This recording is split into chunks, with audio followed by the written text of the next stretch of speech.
Hi guys, karon na video guys, mang-harvest sa mi og itlog among i-deliver sa Jo kay naami lakaw. Tara guys. So, paingon na mi guys sa among farm diha sa unahan. Among tan-awon og pila ang itlog karong adlaw.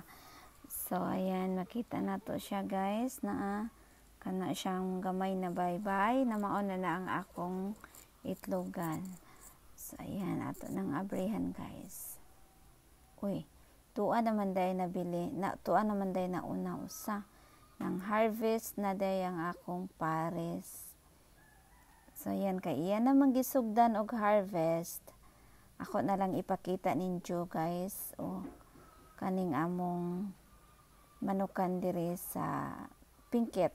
So na siya guys, upat ka set ang akong mga manukan guys.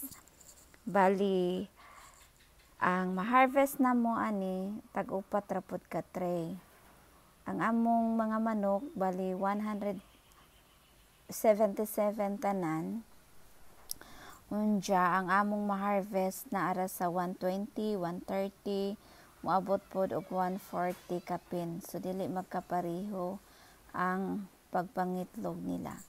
Labi na kung ang mga manok stress, dili daw sila makapangitlog og tarong kay kanang labi nag-istorbo daghang magsinamok sa sod, labi na ay makasod nga manok Bisaya ana samot kaalikaraw diha sa sod. So ayan guys, kanang ako pong ipakita sa inyo guys kaning set sa manukan na ana siya'y gamay nga nipple para para diha ra sila mo inom og tubig. Kinahanglan pud guys ang butanganan og tubig maintain gadyo na siya nga puno.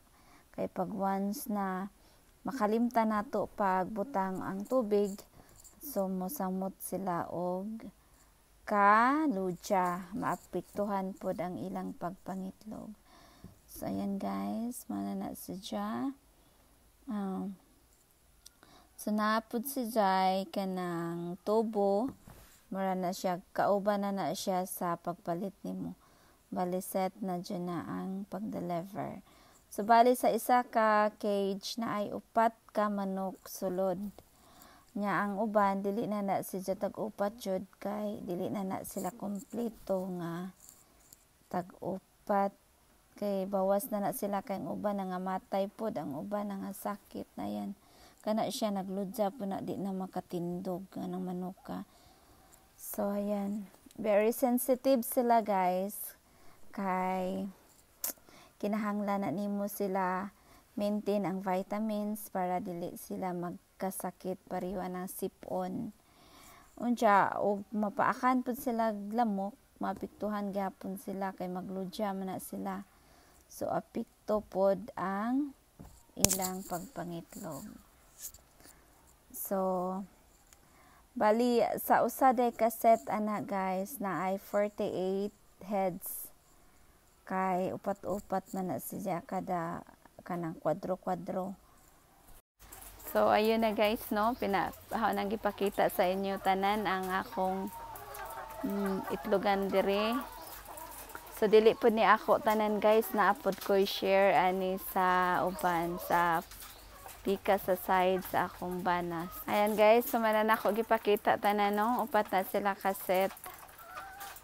Kinahanglan jud nga mangitlog mong tanan para mabusog pod mo kay wa pod mo itlog, wa ko ipalit ninyo bahog. No? Adjawin taon mo pasakit-sakit mga chicken. Yan, nara na sila mainom og tubig guys. Pakita ninyo tong pag-inom nila og tubig. Na. Haraman ito ato. Kana rang nipple. Nagamay. So nanay, tubig diha mag-agas. Kung ilan ang tandugon, automatic ang tubig diha mo gawas. Ito ang sudlan na mo sa tubig. Na siya. So, kinahanglan po ta, abtik po ta panagsa. Kay, bawal na sila maughan og tubig. Na, Pare gahapon. Wa de ni wa ning agas ni kaninga nipol gahapon, wa ning agas. So karon okay na siya.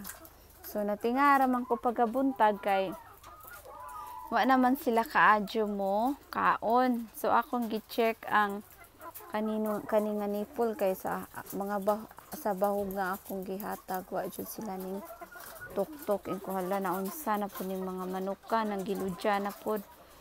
So pag-check na ko sa kadto nga kuan tubigan, naa may sud ang tubigan pero ang nipol kani muaning agas. So giadyo pa na nakuglog-log na karon ning agas na. So maura to guys. Yan.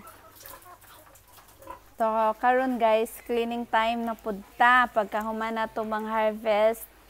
Magpunas-punas na punta sa mga itlog kani ato ning usa-usahon pagpunas para gwapa siya inig abot sa customer. So dili mang diri ang mga customer uy na may iti, so maana siya kay naay mga mabili na ng iti ato na siyang punasan.